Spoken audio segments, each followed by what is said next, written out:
James Gunn'ın yeni DC evreninde izleyeceğimiz ilk filmi olan Superman Legacy hakkında birkaç farklı önemli gelişme açıklandı. İlk olarak filmin ismi artık Superman Legacy olmayacak. Filmin adı sadece Superman olarak geçecek ve filmle ilgili bildirilen son gelişmeler elbette bununla da sınırlı değil dostlar. Yeni Superman kostümünden ilk sembol ortaya çıktı ve bununla birlikte yeni kostümün sızdırıldığı söylendi. Şu anda Instagram story'imde yeni sızdırılan kostümü paylaştım ancak burada önemli olan bir detay var. Eğer bu sızdırılan kostüm doğruysa ki doğru gibi görünüyor, Superman'in ilk kostümü olacak. Superman'in kostümü bence sonradan güncellenecek ve sanırım filmde göreceğimiz ilk kostüm böyle bir şey olacak. Ancak videoya başlamadan hemen önce tüm gelişmelerden haberdar olmak için kanala abone olmayı ve bildirimleri açmayı unutmayın.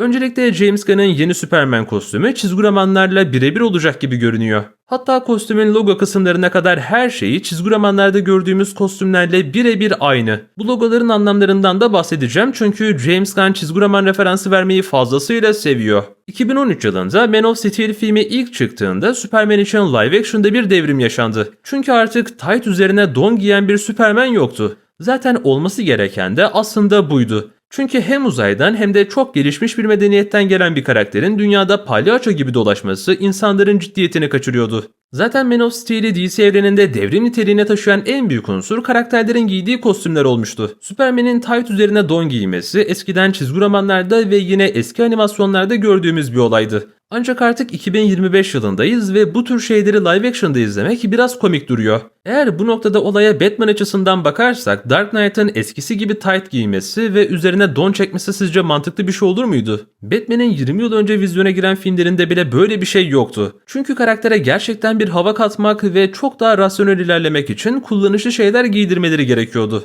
Dolayısıyla Superman'in tight üzerine don giymesi kesinlikle savunulacak bir olay olamaz. Her ne kadar James Gunn bu kostümün gerçek olduğunu yalanlamış olsa da eğer filmde böyle bir şey yaparlarsa benim düşüncem kesinlikle değişmeyecek. Çizgi romanlardan referans alan kostümlerde bile daha özgün tasarımlar kullanabilirler. Bir yapımın çizgi roman uyarlaması olması her şeyi birebir geçirmeniz gerektiği anlamına gelmiyor tabii ki. Ben bu konuda gayet yerinde bir tepki verdim ve James Gunn'ın da yeni kostümde böyle bir şey yapmasını istemezdim. Zaten beni asıl etkileyen kısım da bu oldu dostlar. Eğer ilk kostümü böyle dandik bir şey olacaksa ve paylaşılan teaser'daki kostüm daha iyi ise o zaman benim açımdan bir sorun yok. Zaten ben de filmin bu şekilde ilerleyeceğini düşünüyorum. Şimdi teaser'da gördüğümüz kadarıyla Superman'in kostümünde karlar var. Bu olayı hemen hemen herkesin tahmin edebileceğini düşünüyorum. Superman'in Kuzey Kutbu'ndaki yalnızlık karesi yeni DC evreninde işlenecek. Superman'in gizli üssü diyebileceğimiz bu mekan kalenin kendi dünyasıyla olan tek bağlantısıydı. Ayrıca burada Krypton teknolojisine hakim olan robotlar falan göreceğiz. Aslında bu olay DC Extended Universe'da yoktu ama burada işlenmesi bence fazlasıyla güzel bir detay olacak. Peki Superman'in yeni kostümü hangi çizgi romanlardan referans içeriyor diyorsanız hemen açıklamak istiyorum. Sizlere daha önce de bahsettiğim gibi dostlar, James Gunn'ın yeni DC evreninde Crisis on Infinite Earth serisine referanslar verecekler. Zaten yeni evrenin en büyük planlarından biri de buydu.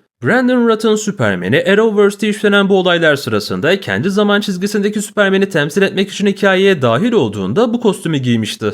James Gunn şu anda bunlar için her şeyin çok başında olduğu için kostümün logosunda sarı boyaları özellikle göstermek istemiş. Ama burada gördüğümüz sarı boya ileride bir gün siyah olacak. Peki yeni kostüm olayına neden bu kadar takıldık ve yabancılar bu konuda ne düşünüyorlar? Öncelikle yeni kostümün üzerindeki desenlere bakarsanız bunun insanlar tarafından dikildiğini hemen anlarsınız. Çünkü yeni kostümün üzerinde herhangi bir sembol yok. Basbayağı bir basketbol topu gibi dikilmiş bir kostüm görüyoruz. Öte yandan Henry Cavill'ın giydiği bütün Superman kostümlerini Kryptonlar tasarlamışlardı. İşte bu yüzden kostümün her bölgesinde özenle seçilmiş semboller vardı ve her biri farklı anlamlara geliyordu. Yani buradan şunu anlıyoruz ki yeni Superman'in kostümleri Kryptonların tasarladığı kostümler olmayacak. Çünkü DC Extended Universe'te Kryptonların kendilerine özgü bir mitolojileri vardı. Kallerin kostümleri ise atalarına ait olan özel kıyafetlerdi. Yani Superman'e insan yapımı kostümler verirseniz o kostüm dayanamaz ve parçalanır. Ancak Krypton kumaşından yapılan kostümler Superman kadar dayanıklıydı ve Superman zarar görmediği sürece parçalanmıyorlardı. Yani bir düşünsenize, Superman'in üzerine bir nükleer bomba atıldı, hatta Doomsday ile deli gibi savaştı ama kostüme hiçbir şey olmadı.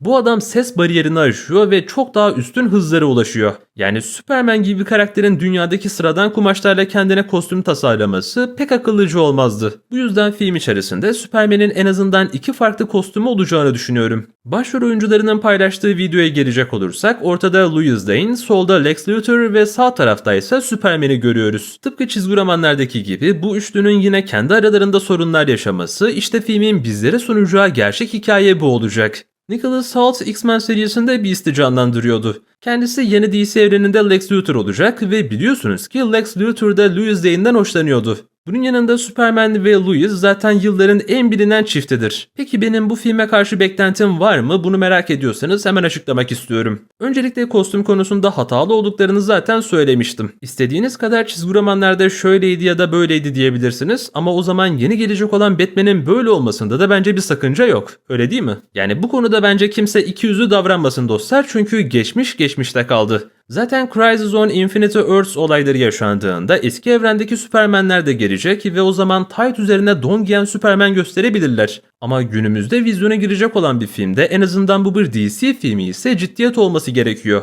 Yani benim bu filme olan beklentim için en büyük ve tek sorun karakterin giyeceği kostüm olacak. Onun dışında Warner Bros zaten batıyor ve bunu sizlere daha önce de söylemiştim. Warner Bros'un %60 olasılıkta iflasın eşiğinde olduğu ve piyasa değerinin iyice düştüğünü görüyoruz. Tabii ki ben Instagram'da bununla alay ediyorum ve Kevin Feige'nin planları falan diyorum ama olay bundan gerçekten çok farklı. Yani Disney'in gerçekten de Warner Bros'u satın alacak kadar parası var. Biliyorsunuz ki Disney Fox'u 70 milyar dolara satın aldı. Ve şu anda Disney'in piyasa değeri her gün artmaya devam ediyor. Yani aslında Disney Fox'u almak yerine 3 tane Warner Bros alabilirdi. Ancak Warner Bros'un değeri her geçen gün düştüğü için iflas etmesini beklediklerini düşünüyorum. Şimdi bana diyeceksiniz ki Warner Bros'un battığını nereden biliyorsun? Şimdi piyasa değerlerini falan boş verelim dostlar. Zaten piyasa değerleri şirketin batmak üzere olduğunu bizlere gösteriyor. Ancak Warner Bros kendisine ait olan ve telif hakkına sahip olduğu müzikleri satmaya başladı. Yani yakın zamanda daha önce izlediğimiz Warner Bros filmlerinde çalan bütün soundtrack müzikler başka bir şirkete ait olacak. Eğer ki James Gunn bu işi başaramazsa ve yeni DC evrenini tutturamazsa çok büyük ihtimalle Warner Bros'un mezarına son çiviyi çakacak demektir. Yani aslında benim yapmış olduğum eleştiri kesinlikle onlar ve onların başarılı olması için.